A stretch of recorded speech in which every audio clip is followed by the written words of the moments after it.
Mr. Roboto.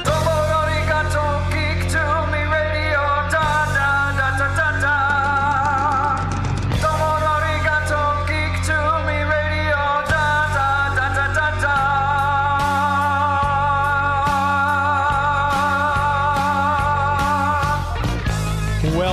Welcome, geeks and nerds, girls and boys, to a brand new edition of Geek to Me Radio. Tonight, we've got Will Eisner Hall of Fame member and legendary creator Trina Robbins on, talking about her fascinating career. Later on, we'll talk with Deborah Hayes about the upcoming Big River Comic Con in Hannibal, Missouri. All that and more. Stand by. We're talking TV, comics and movies, and video games. And if you don't know Star Trek from Star Wars, we'll try to explain. There are 12 doctors for Hogwarts houses, one ring rules them all. To be the greatest Pokemon master, you must catch them all. You must catch them all. Try to catch them all. Gotta catch them all. Gotta catch them all.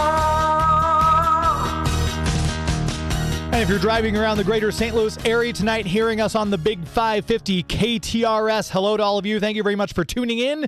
If you're streaming us online, to all of you who might be on YouTube and Facebook, hello to all of you, and thank you very much for watching tonight.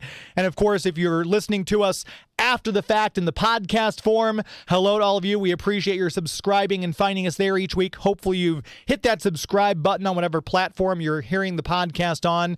That always helps us out in the search engine optimization if you subscribe. And if you leave us a nice 5-star review, that's always a nice thing that we like to see as well. Full show tonight. I was going over this bio for Trina Robbins, and my goodness, I could probably do a 3-hour radio special just on her career, but I'm thrilled she's agreed to join us on the air live tonight. Trina Robbins, how are you? Hi, I'm fine. How are you? Doing well. How are things in St. Louis? Oh, yeah. How is the weather in San Francisco? You're in San Francisco, correct? Yeah, San Francisco. Yesterday was gorgeous, sunny and beautiful. Today, a little windy. We are praying for no more rain. I'll bet. It seems like California has been getting a lot. It's almost it's coming down from the West Coast. I always think of Oregon and Washington as kind of the rainy weather states. But we're developing gills. I can imagine.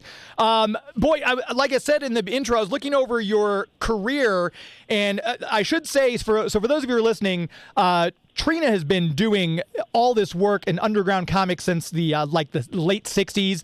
Fascinating career, but your career was brought to my attention by Mike DiCarlo, who put out a Facebook post that had an article that I think the San Francisco Herald, I believe, wrote up on you about your career, and it was fascinating. So I had to reach out. I'm like, I have to have Trina on my show because what a fascinating life you've lived. Why, thank you. So I mean, going back to your start, for someone like me, when I think of underground comics, I think of a comic book that's not DC or Marvel because I'm kind of mainstream. When underground comics back then, though, what did that mean? Does it mean you had to? There was a specialty stores that you'd have to get them at. What does underground kind of describe the underground comics movement? Really, it was an art form. Okay. When you think about it, and an art movement. I mean, underground comics were completely different from mainstream comics. Some of them were really beautiful, just very designy and really gorgeous, and some of them didn't really necessarily make sense. They used to say that you had to get high to understand them.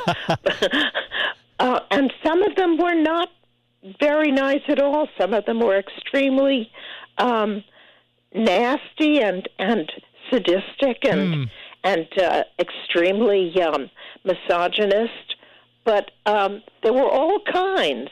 But the thing that made them all underground comics is that they were not mainstream. Simple as that. So you didn't have to go to like a seedy place. It's not like Prohibition, like knock on a door and use a password to get the comics. No, you got them at head shops. In those days, there were these things called head shops where you could get just hip things. I mean, posters and buttons and smoking equipment. And you could get them at head shops. You could get them at the women's comics. You could get at women's bookstores. Any place, really. And when I think of women creators, obviously, I think of like Marie Severin working for Marvel, all the wonderful covers she did, and some of the interior works on like Incredible Hulk and things like that. But as you say in your article, there weren't a lot of women working in mainstream comics back in the day. And if you could kind of take us back to that time, was it just a boys' club? Was it they didn't want women to get their foot in the door? How did it kind of how did the scene kind of look? It was a boys' club. There were two women working in comics. One was Marie Severin, who worked for Marvel, and the other was Ramona Fraden, who worked for DC. Mm-hmm. And they didn't even meet. They didn't even meet until years later. Huh. It was definitely a boys' club. And when you think of all the women creators there are now, the landscape's vastly different. We're seeing all this gorgeous art and this great writing from people. Like there's Meredith Finch, there's Colleen Duran, there's Gail Simone, who really is kind of leading the charge. All the stuff she's done, she's prolific. But when you're seeing this, it's got to be, I guess, kind of, I don't want to say vindicating for you, but say like, finally, we're seeing more creators who are women getting showing what they can do in this field. It is joyful. It is absolutely joyful. There are more women than I dreamed of. I mean, all I had asked for was, just give us a chance. But now there are so many women, I can't keep track of all of them. And where you'll find them, yes, you'll find them in mainstream comics, but the place you'll really find them is graphic novels in bookstores. Yeah, there's a lot of those. I know we were talking with Colleen Duran about her Snow Glass Apple that she did with Neil Gaiman. It was gorgeous, gorgeous graphic novel. Oh, she is so good. Yeah. She's just incredible. And you got to work with her as well. She was one of the, I believe, on the Wonder Woman? I did. Yes, we did a special one-issue Wonder Woman comic, and the topic was spousal abuse. Mm-hmm. And it showed spousal abuse from ancient Greece. And just the fact that some of the topics that are now being tackled, the underground comics, when I was looking up some of your early work, this was stuff you tackled back then. It was underground comics, though. But now to see mainstream comics kind of tackling the same thing, like you had a great, one of your panels I was looking at was like one of those Millie the Model type comics, except in the next panel, the woman's kind of looking almost like she's breaking the fourth wall, saying, who's putting these ridiculous words in my mouth? What am I saying? There's kind of very fun things like that. I grew up on the Millie the Model kind of comics. As a kid, I read Patsy Walker and Millie the Model and Katie Keene, and I loved them. So not only were you interested, because I think you were drawing and writing from a very early age, like 9 and 10 years old, but you also enjoyed the medium as well. You devoured the medium, kind of read the stuff. I loved comics. It's interesting to me, too, because I know there's those... Wonder Woman went through a series of changes, and in the 70s, there was that change where she was just in the kind of the white jumpsuit. She didn't have the star-spangled attire, but there were a lot of, for lack of a better word, they had a lot of, it seemed like bondage covers where she's bound up and everything like that. That seems kind of an odd thing, like we'd never even think about stuff like that now. But it was kind of the thing in the 70s, a lot of those kind of weird covers, especially for Wonder Woman, which I thought was odd. Actually, I'm not familiar with those, but I do remember Wonder Woman in her white cat suit. And, the thing is, they took away her powers. Yeah. And they took away Paradise Island. They took away the Amazons. And she was just... Yeah, she had adventures, and she was very talented, and she knew, karate and stuff like that, but she wasn't really Wonder Woman anymore. And there was that, I know there was the time in the 90s when she lost the right to be Wonder Woman. Artemis took over the role, and they had her in kind of like black biker shorts, a blue of jacket, and I know you came out very strongly against that. You were like, what is this? Exactly. I mean, she's Wonder Woman, and she has a costume. And really, you know, with those few exceptions, every Wonder Woman has been drawn in a costume that is based on her original costume. You know, the starry skirt and the eagle. Right, exactly. I mean, obviously she lost the role. She was no longer Wonder Woman. Artemis was Wonder Woman at the time, but the outfit, I think, was very indicative of the 90s. It was very 90s. Yes, it was very 90s. It was kind of a little off-brand for Diana. Yes. And yes, but we won't talk about those. We'll talk about the good Wonder Woman. Right. Oh, I have to tell you that right now I am reading the Wonder Woman comics from 1961 to 1963 because DC, you know, they put out these omnibuses, these huge issues that collect all the past Wonder Womans. Yeah. And they're working on one from the early 60s. And I'm going to be writing the introduction to it. Oh, how fun. So I'm reading these things, and they're really hilarious. They have the whole Wonder family, you know, Wonder Tot and Wonder Girl and Wonder Woman. And the Queen, of course, who is called Wonder Mom. And they're all interacting with each other, and it's extremely silly. But the little girls loved it. They have letter columns. And you can see these letters from little girls who are 8 years old, 9 years old, and they love it. It's funny because we've had several of the voice actors. We had Shannon Farnan, who voiced Wonder Woman in the Super Friends. Susan Eisenberg, who's a dear friend of mine, voiced Wonder Woman in the Justice League animated series. And I know Susan has said that she didn't read Wonder Woman comics growing up. She was not a comic book person, which it's not required to be a voiceover role. But it's interesting how much the Wonder Woman character has changed because we've seen her in the live action with Gal Gadot, and then we've seen her in the animated versions. And is it something that you kind of keep up with? Like you're going from Linda Carter's series, then you watch the Gal Gadot movies. Do you kind of keep up with the medium, or is it kind of in your peripheral? I loved the Linda Carter series. Linda Carter was Wonder Woman, and Gal Gadot was Wonder Woman. She was perfect. That first movie was amazing. Yeah. I saw it twice, and I could watch it forever. But I didn't keep up. The comics, I mean, in the early 60s, the silly comics that had the Wonder Woman family, I didn't read those. I mean, they were for little girls. I read Wonder Woman as a kid, and I read Wonder Woman again, you know, more recently as a grown-up. But there was a whole period where, you know, only little girls read Wonder Woman. But it was darling, and it was something for them, and that was great. And I should mention, if you're just now tuning in, we're talking with comic book writer and artist Trina Robbins. If you have a question for Trina, you can send us a text on the KTRS text lines at 84126. If you'd like to go on air, you can give us a call on the KTRS hotline, 314-931-5877. We'll put you on. You can ask Trina a question as well. Going back to the early days, one of the things I noticed was you designed the costume for Vampirella, a very famous character that's still around today. What was that collaboration like, and how did the design come about? Well, I was visiting Jim Warren, who was the publisher, and showing him my work. And this was very early on, and I was not really ready to draw Vampirella. And Jim Warren was letting me down very nicely and very politely, explaining that I was not quite yet ready. And he got a phone call. Remember phones? We're on a phone right now, in fact. He got a phone call from Frank Frazetta, who was doing the cover of the first Vampirella. And I got the impression that what Frank Frazetta had drawn was basically a red bikini, and that wasn't what Jim Warren wanted.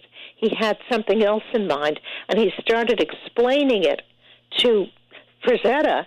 And listening to him explaining it, I just grabbed a piece of scrap paper and sketched what he was explaining and gave it to Jim Warren. And he looked at it and he said to Frazetta, "Oh, there's a young lady here was exactly what I mean, and he put me on, and I described the costume to Frazetta.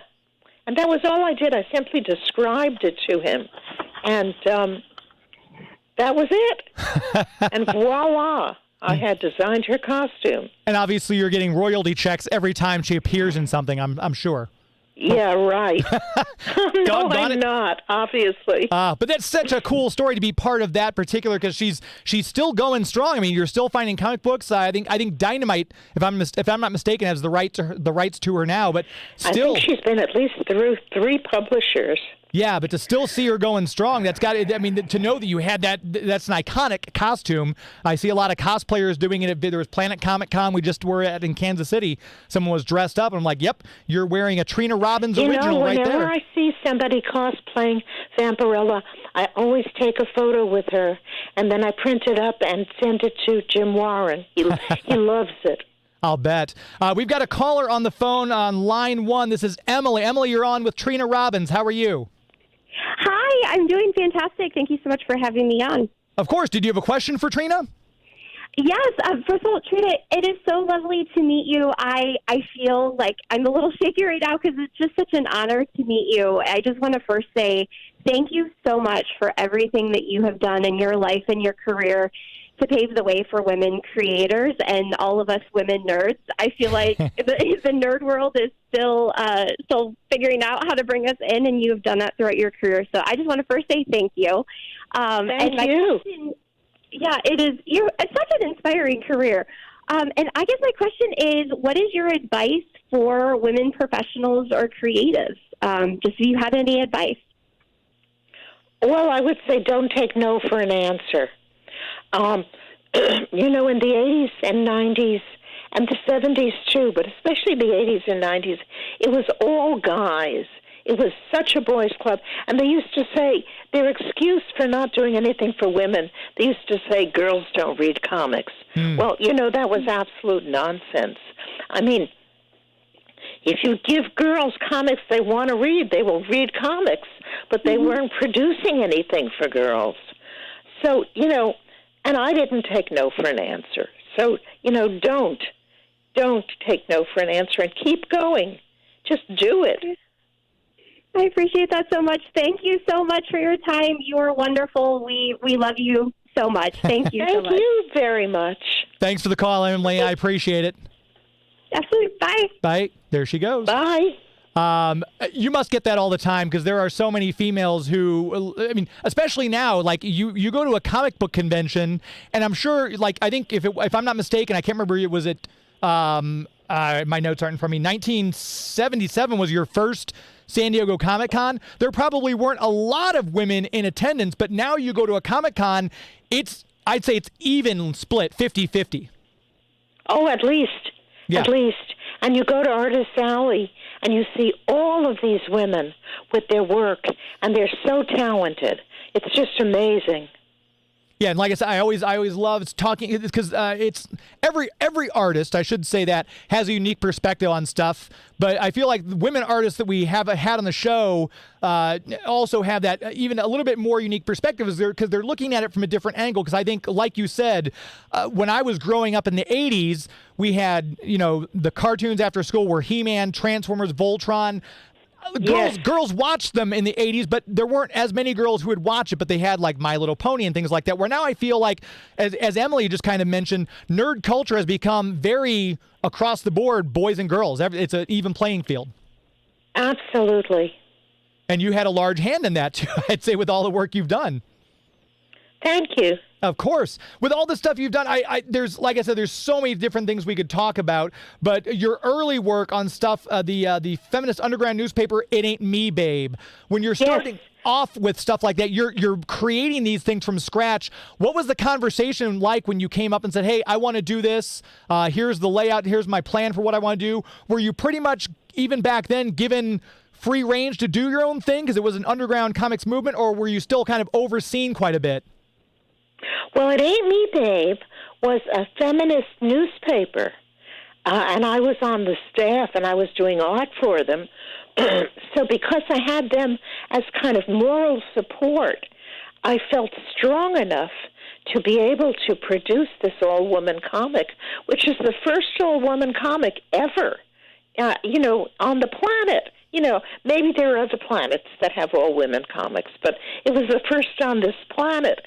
And, basically I was given free rein.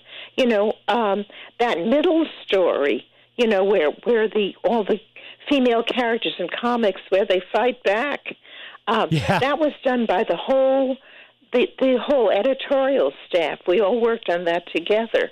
But otherwise, the other comics, I found women who could draw. And I said, how would you like to do a comic? And they went, wow, a comic, that's a great idea. And they did comics. And you've worked with so many other people. I know some of your work I want to just shout out some of the names that popped out at me. Nina Paley, Allison Bechtel, Barbara Slayton, who we've had on the show, Ramona Fraden, who I'd love to have on the show. All these other people you've worked with, when you kind of see other women kind of coming out in the field now because of the work that you and the people I've just mentioned have kind of paved the path and kind of, I guess, kick open the door, for lack of a better term. Who are some outstanding women who are working on comic books now that you kind of have taken notice of? Are there any particularly that jump out at you? Well, you just mentioned Allison Bechtel, who is incredible. Women who work on comics now, there are so many of them. Yeah. Marguerite Sauvage is so good. She's so good that I almost can't stand that anybody could be that good. I need to go to my bookshelf and I put you on the spot. That's my fault. I'm sorry. Pick out graphic novels. I didn't mean to put you on the spot. I thought maybe, off the top, because it seems like like I said, as you mentioned, there are so many out there who are doing such incredible work to choose from. It's kind of, I love Meredith Finch's run on Wonder Woman that she did with her husband, David Finch, was another standout run for me, the stuff they did together. Yes. I'm thinking of graphic novels, though. I mean, that's really the place to find women. Yeah, then there's a lot of graphic novel. I mean, it's the graphic novel stuff, because I'm always a person, I like to go in and get the original floppies. Like, I know some people wait for the graphic novel to come out of the collected works, but then there are also, as you mentioned, graphic novels that are just the one-shot stories that are coming out unrelated to the main story of whatever the comic book is. Yes, that seems to be a lot of... so good. Yes. Like we mentioned Snow Glass Apples, I keep coming back to that one because it was just gorgeous. She's amazing. Colleen is just amazing. And I did get to do one standalone graphic novel with her, a Wonder Woman story, as you know. And I would be remiss if I didn't talk about what an incredible thing to be as involved as you were with the 1960s rock scene, because that's really a golden age. And someone like me who looks back on that and thinks about, wow, all these the amazing artists and songwriters and musicians that came out of it. But you were evidently close personal friends with Jim Morrison. You're one of the ladies of the Canyon in Joni Mitchell's song of the same name. Because of your vintage clothing store that you owned in the East Village, you made clothes for Mama Cass, for David Crosby. It must seem like almost a surreal experience looking back now. No, not surreal. A warm and fuzzy memory. I mean, the music was great. This, as far as I'm concerned, this was some of the best rock and roll ever produced. They were so good. Mama Cass couldn't find any nice clothes in her size, so I made her 2 dresses. That was when I still lived in L.A. What made you change? Like, obviously, a very creative person. You go from owning your own clothing store, making clothes, to you're doing underground comics. You're working on it's even some titles for, like we mentioned, Wonder Woman, but also you did some titles at Marvel. What was it? Just a scratching a different creative itch, or what was it? Always kind of the dream to go into being a cartoonist? Well, they're both art, really. Making clothes, designing clothes, and drawing comics are both art. And I love clothes. Yeah, no question. Like I said, I'm sure it just scratches kind of a different creative itch, because it's very creational. I'm lucky if I can tie my own shoes, much less, put clothing together or write a comic book. But it's just, it's so fascinating. Like I said, we could talk for a whole hour just about your entire career, but just the awards you've gotten. We mentioned San Diego Comic-Con, you're getting your Ink Pot Award, being drawn into the Will Eisner Hall of Fame and everything like that, being able to stand with all these other creators, the recognition, I'm sure, is always nice, but especially for the groundbreaking work you've done, to be recognized for that stuff in your field, which you said earlier wasn't a field that women were often recognized in at the time. But there have been so many since then. I was elected to the Will Eisner Hall of Fame in 2013, and since then there have been so many women added to the Eisner Hall of Fame. Absolutely.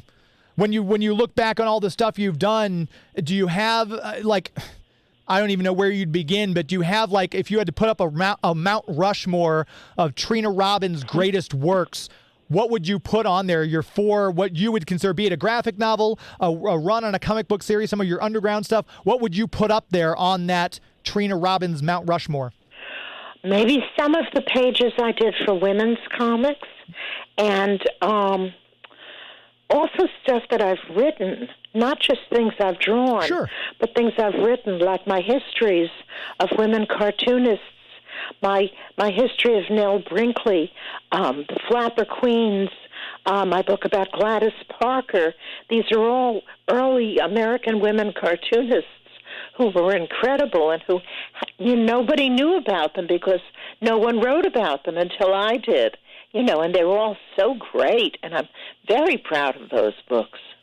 Just some of the books, like you mentioned, there's Women and the Comics, a history of female comic strip and comic creators. You've got A Century of Women Cartoonists from Kitchen Sink. The Great Women Superheroes, also from Kitchen Sink, about 4 years later. From Girls, Girls, to Girls, Grrrlz, which I love. A history of women's comics from teen zines. The Great Women Cartoonist. Is it one of those things where you do these books, is there just always more that you couldn't fit into another book, or you kind of come across more history and more things like, oh, you know what, this is also worthy of a book? How does the process of writing these books work for you? Yeah, I discover more. I mean, I keep uncovering stuff. What happens is you put out one book and you get mail from people who say, my mother drew comics and her name was such and such, or my aunt drew comics, or I drew comics. You just keep finding more women, and you find out more about the women.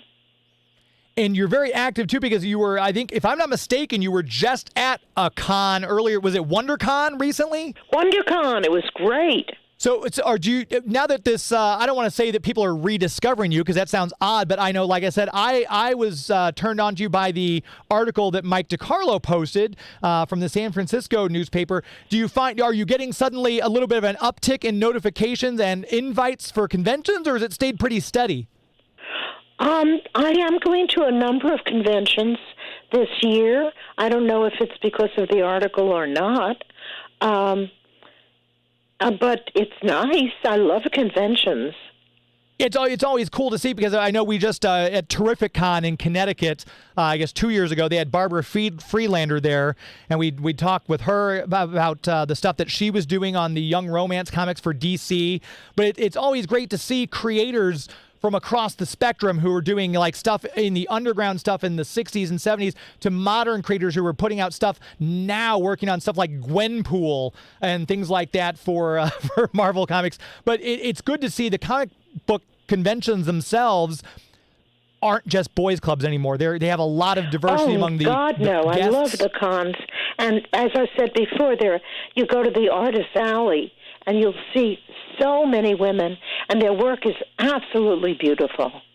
Definitely. And I know we had some chats coming in. I just now was noticing. I apologize. I'm sitting here, going over things and talking to Trina, but we've got David DeRose is in our chats. Chance Bartel, he mentioned Strawberry Shortcake. That was another one of the girl cartoons that I yes. still watched that as a kid. I got to say, I liked She-Ra and I liked Strawberry Shortcake. And Chance also says Linda Carter Forever was his one to run. And BK, yes. BK's in there and says hello. Hello to all three of you, gentlemen. Thank you for tuning in tonight. I promised I'd only keep you for about a half hour, Trina. When you're looking ahead at all this other work, do you have more books that you're currently working on that you can kind of tease and tell people what you've got coming up? Right now I am putting together a pro-choice comic anthology with over 30 artists and writers, and the profits are going to go to Planned Parenthood. And our crowdfunder is up right now. Look for it on Facebook. Look for the crowdfunder. And if you can, donate money. If you can't, then just share it. Share it. If I'm not mistaken, is this similar to the one you did? Because you did one in 1990, I believe, which was it's a benefit comic anthology for a national organization for women. Is it kind of like similar to that vein, or is it completely different? It's much, much bigger and fancier, and it's in color. Okay. That one we had to self-publish. I and Liz Schiller, who was the treasurer of Oakland Now, which is the National Organization for Women, we had to self-publish that. No one would publish it. This one is being published by Fantagraphics, but what we need on Crowdfunder, we need to get the money for the printing, and they will do all the rest. And it's much bigger, much fancier. But one of the things that we have that we're offering on the crowdfunder is if you donate a certain amount of money, we have 5 copies of Choices, which was our pro-choice comic in 1990, and they're signed by a dozen of the contributors, including Jules Pfeiffer. Wow. And so if people want to find it, would I just go to your Facebook page and there'd be a link to it? I hope so. Okay, we'll see if we can suss that out. So if you're listening to this on the live show right now, we don't have it at the moment, but if you're hearing us after the fact in the podcast form, I'll find the link and send it to Joey V, and Joey V will put it in the show notes. So if you're listening to the podcast form, scroll down to the bottom of the page, and we'll have a link to the crowdfunder there, so you can support this thing and get this book from Trina and her fellow artisans. Thank you so much. Of course. What if there's Joey V's already got it. Look at that. The Won't Back Down anthology. So That's Joey it. V's showing it to me right now. It's on, is it crowdfunder.com? Is that right? My eyes are horrible. Zoop. It's on ZOOP. So if you go to Zoop and look up We Won't Back Down, you can find it there. No, so if you're not listening We live Won't right Back now. Down, just Won't Back Down. Won't Back Down.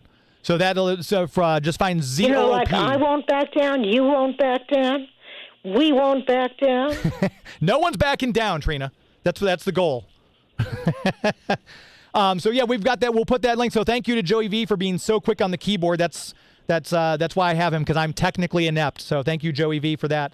What do you have any other Comic Cons that you can preview that you're coming up that people can, if they want to come out and see you personally? Do you know any other ones that are coming up soon, Trina? Gosh, where's my calendar? I think I don't have anything until May or June. Okay. Hold on. Oh, that's dead air, isn't it? While I'm looking at my calendar. No, you're totally fine. In fact, I was going to say, I don't know if Mitch from Terrificon is listening to this particular episode, but Mitch, if you're listening, Trina would make a great guest at Terrificon. I'm just putting it out there. We'd love to see her up there in Connecticut. Still looking. I'm in May now. There you go. We're moving through the year. It's just I'm sure if you bring all these things, I guess you have collected works and things like that people can get from you at these conventions. If they want here's one in June. I'm going to a convention in a town called Metropolis. Oh my gosh, you'll be at Superman cool? Celebration. Mm-hmm. Yeah, Superman. That's like a 4-hour drive from here, so I'm going to probably have to end up going to Superman Celebration just so I can meet you, Trina. Oh, that would be great to meet you. Absolutely. It's June 9th through 11th. Now, if you've not been to that one before, I got to say Superman Celebration is a lot of fun. So if you've not been to that one before, Trina, you're going to love Metropolis. I couldn't resist it. I mean, Metropolis, you know. And, of course, I'll be at the San Diego Comic-Con in July. Very cool. So you got some big ones coming up then. That's great. Yes. And if people want to keep up with you online, are there websites, social media handles, or things like that they can... No, I don't. It's awful. I don't have a website. I used to have one, and the way I like to say that the Russians stole it. Oh, no. But it wasn't really the Russians, but somebody stole it. And so I don't have a website anymore. Look, in August, I'm going to one in Baytown, Texas. Okay. That'll be fun. Yeah, so covering the map. That's August 19th and 20th and 21st. Oh, no, just the 19th and 20th. In Texas, okay. And in the text lines, too, Chance Bartels says that when you go there, Trina, it's a Superman celebration. Mark Hambrick's Superman Museum is a must-see. So that's oh, I know. I looked it up. That's a travel tip. I definitely have to go to that, of Chance. course. Yes, thank you for that, Chance. Trina, we're coming up in your time. I don't want to keep you any longer, but we'll hopefully meet you at Superman Celebration. If anyone is listening, we're in the greater St. Louis area. Metropolis is a 4-hour drive into Illinois. It's a great, great convention. So if you get the chance, come out and say hello to Trina, and we'll be looking forward to meeting you at that event. So I appreciate your time, Trina. Thanks so much for being on air with us tonight. Hey, it was my pleasure. Have a great night. You too. Take care. Thank you. Bye. There she goes, Trina Robbins. We'll have that link up. Joey is very quick on the keyboard, was able to find that link for her crowdfunder. We'll have a link for that after the fact in the down if you scroll down to the show notes. We're going to take our first commercial break.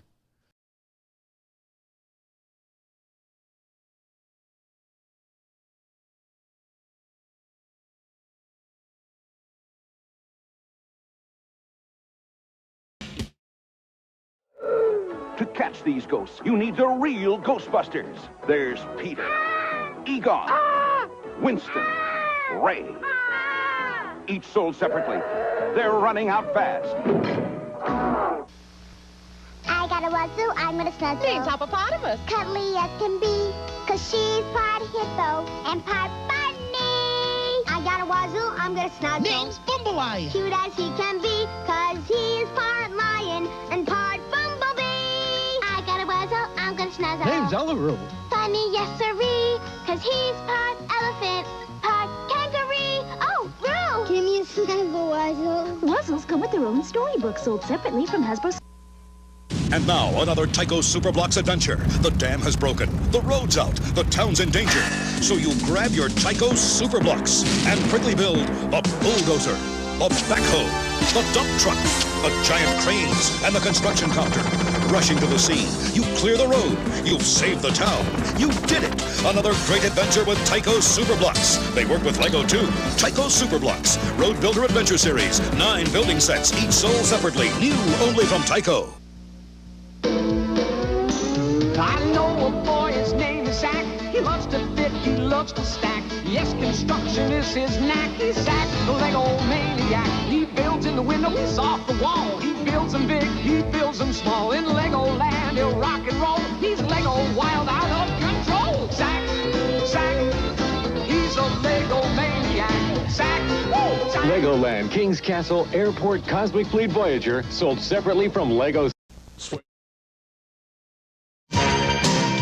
Attention maggots, this is Sergeant Slaughter from WWE and G.I. Joe, the real American hero, and you're listening to Geek to Me. Don't touch that dial, and that's an order. We are back. Geek to Me Radio, heard here every Sunday night on the Big 550. I'm your host, James Enstall. Really quick, I want to tell you about our comic book sponsor, Bugs Comics and Games. Maybe you just heard my interview with Trina Robbins, and you're like, man, I got to get that run of Wonder Woman that she did. Or, man, I want to go get Misty, that Starline that she did from Marvel Comics back in the 80s. Or whatever it might be you want to pick up. Ask Larry at Bugs Comics. If he doesn't have it, he can probably get it for you. He's always buying collections, so he's always got new inventory. He's right there on Bryan Road in O'Fallon, Missouri. You can easily access it from either Highway 70 or from 364, the page extension there as well. If you go and check it out, he's got new comics galore. I was just out there today to pick up my weekly comic books. Make sure if you're looking to get, because I know a lot of times I'll go to a comic book store thinking, I'm gonna see if I can get that issue because people are talking about it on the news. Sold out. Don't let that happen to you. Get a pull list going. So you talk to Larry and says, hey, I want to make sure I get this comic book. I want Daredevil every week. I want Amazing Spider-Man every week. I want to make sure I get Detective Comics every week. Add it to your pull list and then join the Avengers Club, because then not only are you making sure you get that comic book every week, you're also going to get a discount on that comic by joining the Avengers Club. The more you spend, the more you save. In this economy, don't give up your hobby find ways to save money while still doing your hobby. And Larry can help you out with that. Just tell me you want to join the Avengers Club, that you heard about it on Geek to Me Radio, and you want to create a weekly pull list. Back issues galore. He's got games. He's got action figures. He's got comics, new and old. Whatever you think you might want, Larry's got it. Check them out on Facebook. Give their page a like there. That'll make Larry very happy. Bugs, Comics, and Games on Facebook. Just click that little like button. And make sure you go visit the store. Check them out there on Bryan Road. Bugs, Comics, and Games. Very proud to have them as our official comic book sponsor here on Geek to Me Radio. Coming back from that commercial break, you no doubt heard the voice of Sergeant Slaughter, one of several guests you'll be able to meet the weekend of April 14th and 15th in beautiful downtown historic Hannibal, Missouri. My next guest is in charge of Big River Comic Con. Deborah Hayes, how are you? I'm good. How are you this evening? Doing so well. I'm very excited. I'm like a kid on Christmas waiting to count down till April 14th and 15th for this event. I can only imagine you're kind of like, I guess that makes you Santa in this situation, doesn't it? Yeah, 11 days, 18 hours, and 19 minutes. There we go. So much stuff. I mean, this is like jam-packed. Joey V has the graphic up, if you're watching us right now on the stream, of the Cost Paws contest, the adorable little puppies and kitties. You've even got a lot of places have costume contests, which you do for adults and kids. The pets costume contest, that's just a fun thing to see. Yes, it really is. Last year, we even had someone bring their lizard. So, oh, wow. Yeah. Well, be careful. You might end up. Yeah, it's great. You might end up getting alligator Loki this time. You might be careful what you wish for. Right. So tell people, how long has this been going on, the Big River Comic Con? How long have you been holding this event? So we had our first event in 2019. 2020, shut us down along with everyone else. So this is technically my fourth event. So 2020 was planned. We ended up canceling a month before. So yeah, this will be our fourth one, and we are continuing to grow. We actually, the location that I am having it at, 6400 County Road 2045, they have gave us an extra space, so we've got a little more room this year. We've got 2 levels. Upstairs, we got full-size basements where we'll be having gaming, icon tournaments. We'll be doing Smash Brothers. Oh, nice. Smash Brothers tournaments. So, yeah, we're adding lots of other things. We have a comic steam contest, and that is where people steampunk superhero or villain. Nice. Last year, the winner was a steampunk Batman, and it was an amazing costume. So, yeah. Yeah, I will say the cost, because I think, if I'm not mistaken, I'm trying to remember back, but I think you were the very first con that I went to post-COVID, because you had your con, I think in 2021 is when you came back in April, right? Yes, correct. And it was like, oh my gosh, I'm starved for a convention. I think most people were, but that was a big turnout. I think for that very reason, it's like people wanted to get back out there and into it.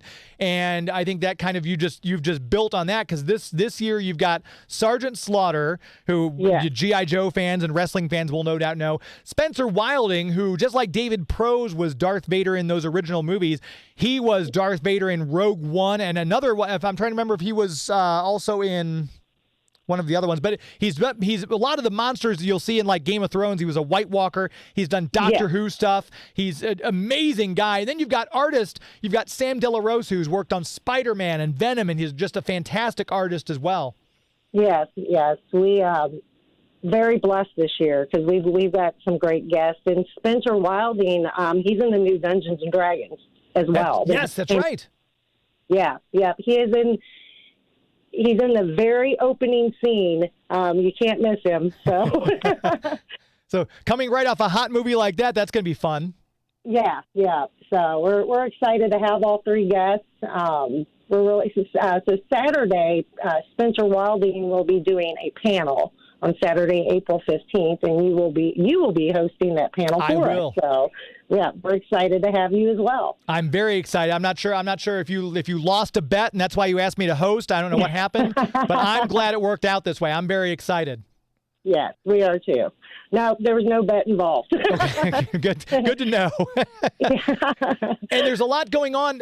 Hannibal is such a great town anyway from a historic standpoint, but the fact that this con takes place, I know, was it the 2021 when I was there, Ming Chen was there. You always get great guests. And I think Hannibal has that historic draw, so I don't think a lot of people are like, Hannibal, where's this? People kind of know Hannibal, so I think it's really cool that you were able to hold this in historic Hannibal. Yeah, a lot of people are familiar with Hannibal because of Mark Twain, Tom Sawyer, all of that. And then this year, we're really going to try to promote some nighttime activities in our historic downtown area. I'll be announcing some of the establishments that will be holding, that'll have music, et cetera, after con hours. Oh, perfect. That'll be fun. Yeah. So we're really trying to, get people to our downtown area as well. Keep the party going all weekend long. Yes. Deb, are you okay to stick with me through a quick commercial break? Yeah, that's fine. Perfect. We are going to take our next break. We're going to come right back. If you have a question about the Hannibal area or about Big River Comic Con, if you want to text us your question at 84126, you can also, if you'd like, give us a call on the KTRS lines at 314-931-5877. We can relay those questions for Deb to answer. You're listening to Geek to Me Radio on the Big 550 KTRS. Please stand by. Most powerful machines on Earth, the rimfire cannon and the Zone Rider cycle.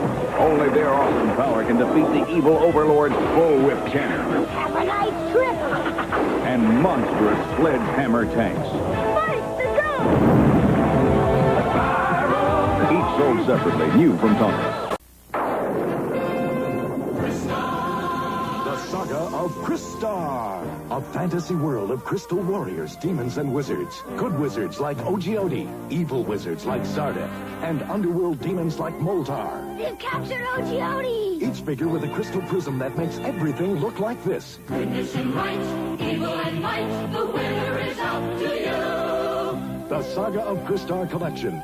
Each figure sold separately by Remco. Up and hills, down and dales, as we hit the dusty trail, army ants we go marching along. We are bad, we are boss, we've got guts that swish and squash, army ants we go. Great Hera, may the force be with you. This is Susan Eisenberg, voiceover actress, and you are listening to Geek to Me Radio.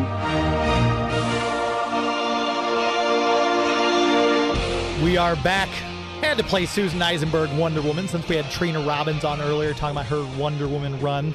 Also, I want to tell you about, while we're here, I want to talk to you about our food sponsor, Steve's Hot Dogs. I was just down there with my friend Bill and my wife Laura. We went out to the Doctor Who exhibit at the Science Center, and we popped into Steve's Hot Dogs for lunch. Their location right there at 3145 South Grand. Boy, that was some good food. Steve owns the place. Bill had never been there before, but there's all the dogs you have to choose from on the menu. We were looking it over. It took us like 15 minutes to figure out what we wanted to eat. I will say, too, I got a basket of the fries. We just shared it for the table. Perfectly seasoned fries. I usually add salt to anything I eat. Didn't even have to do anything, so kudos to the people there at Steve's Hot Dogs for an excellent basket of fries as well. But boy, the hot dogs on the menu, there's something there. It's like it's going to take you a while to choose. The themed hot dogs. I love he's got his Steve is a Star Wars fan, so you walk in, he's got the huge Millennium Falcon and X-Wing fighters hanging from the ceiling. He's got an AT-AT behind the bar. As Joey pointed out, that's 2 ATs for those of you keeping track at home. But there's a Miss Pac-Man arcade machine there. It's just a lot of fun. There's 80s music playing, and he's got those locations if you go to the Battlehawks games, or if you go to St. Louis City, there's locations there, so you can grab some Steve's Hot Dogs before the game, or during the game, I guess.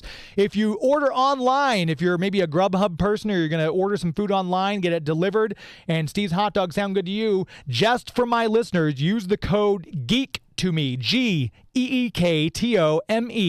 During your online checkout, you'll save $5 off your order of $25 or more. That way you can easily get $5 off that hot dog flight that they had on the menu that I think my eyes are bigger than my stomach and I was able to hold off on getting the flight. But for a large group, that would be an awesome thing. You can sample all the hot dogs on the menu.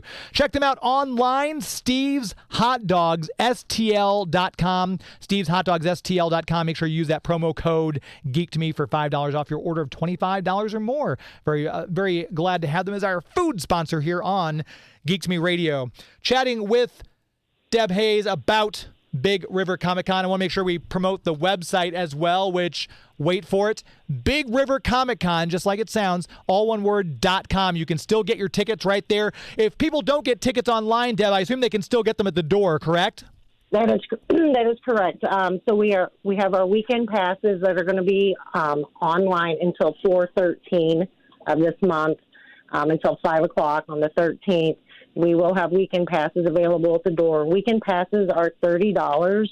If you just want to come for Friday, you can buy those at the door. Friday is $15. Saturday day passes are $20, and kids 12 and under are free. So we are very family-friendly event, and all of the cosplay, other than Comics Theme, it's all going on Saturday afternoon. So there's that. And I will say the website's laid out very nicely. I mean, if you've got a question, the website's laid out. I've seen some websites for other cons where it's like, okay, I just want this information about parking, or I just want to find out what the schedule is. It's all laid out very nicely. So if it was you, whoever designed the website, kudos to them for making a very clean and easy to navigate site. Thank you. Yes. We've got like the directions. You just click on it and it'll take you right to it. We'll have signs up everywhere too, so it'll be easy to find us. But yeah, everything is on our website, our address. Our address is also on our Facebook. So just plug it into your GPS. And one of the great things, too, like I said, we mentioned the gaming, we mentioned the cosplay, we mentioned, the panels and the guests that you'll have there. We should mention you've got some top-notch vendors who are coming to this show as well. Some people from literally all over the Midwest area are coming to your show to set. So maybe I know last time I was there, I saw some pieces that I'd never seen at some shows before, some vintage Star Wars stuff still in the box. They had all sorts of gaming stuff, old school games, newer games, and everything like that. So it's a nice variety of vendor that you have. Yes, we do. Yes. We've got the Wii booth. They're actually from Georgia. They come all the way to Missouri to come to our event.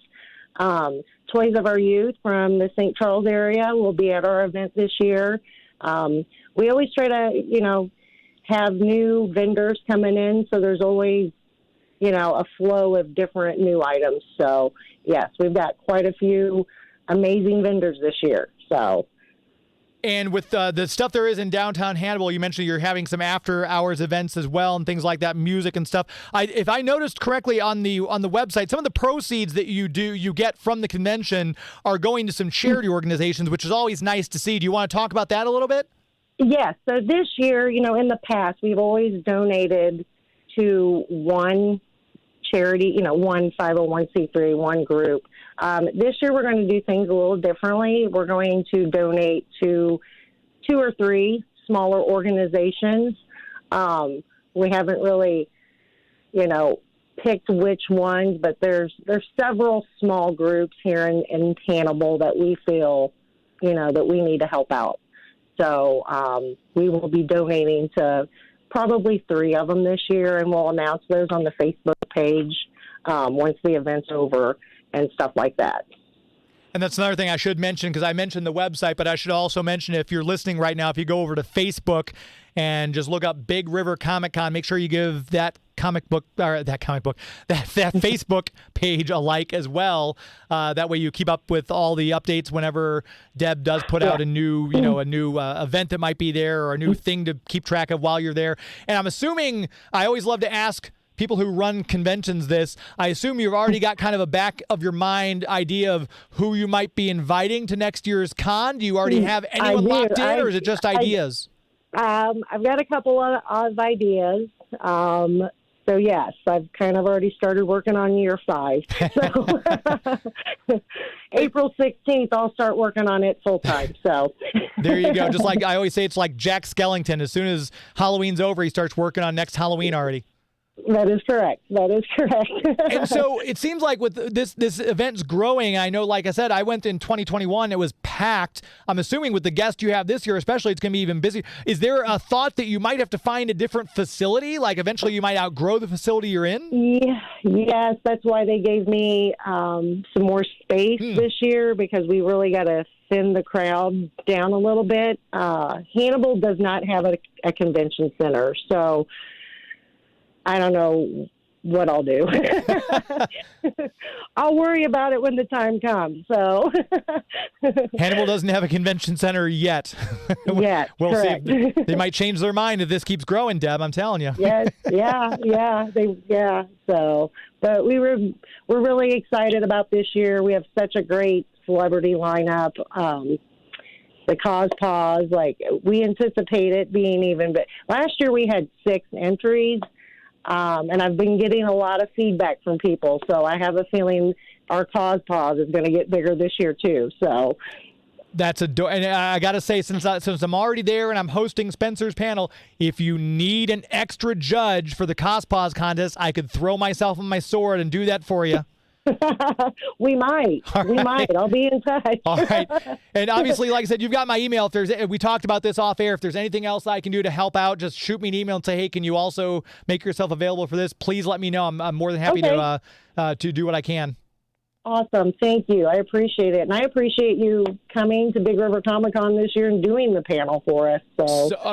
So overjoyed. I'm happy and honored to be doing it. And we had Chance in our text line just said he already liked the page for the Big River Comic Con. So well, thank you, Chance. I appreciate it. Absolutely. Also, we have an event page.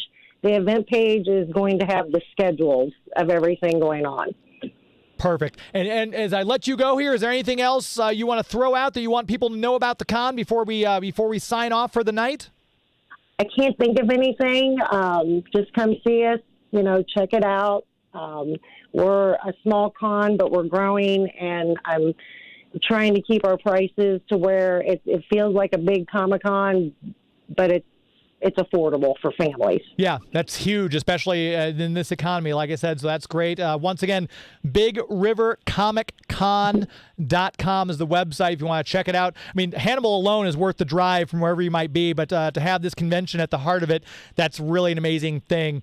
Deborah Hayes, I appreciate your time tonight. Thanks so much, and I'll see you in just a couple weeks. Yes, see you soon, and thank you for having me tonight. Anytime. Be well. Thank you. All right. Thank you.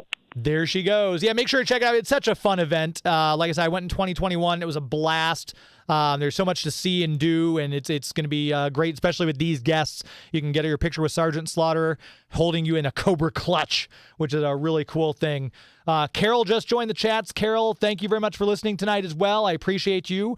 Before we let you go, we have one more sponsor we have to talk about because they're our premier sponsor. This show would not be on the air to this day without the help of the Greater St. Charles Convention and Visitors Bureau. Of course, you know the website, discoverstcharles.com. If you're listening right now and you're hearing me talk about Hannibal and downtown and you're thinking about travel, my goodness, if you're wanting to go someplace new that you've not yet been in, you want to head out someplace, check out what there is out there in the great wide world, check out St. Charles. Plan your trip at the website, discoverstcharles.com. They've got, no matter what you're staying, maybe you're driving across country and you're an RV, they've got RV parks. Maybe you want to go camping, lots of campgrounds. Maybe you want to do a bed and breakfast, something romantic for you and your significant other. They got those covered. If you want a hotel with 5-star amenities, boom, St. Charles has that as well. And the food is amazing, no matter what your taste. If you want like 5-star dining or you want to go to a barbecue place and just get some barbecue,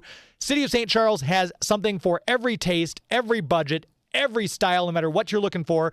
And there's always a lot of fun to be had. Between the festivals that they put on and the street fairs and the food trucks, they've always got something going on. It's always a cool vibe in the area. North and South Main have something different going all the time. Check them out at the website, discoverstcharles.com. As we always say, it's an historically good time. That is going to do it for us tonight. We're wrapped up. Thank you to Joey V for making the show sound and look as good good as it does all the time. Thank you to my sponsors. Thank you to my guests, Trina Robbins and Deb Hayes. Thank you to you, all of you, for listening every time, tuning in each week. And until next week, my friends.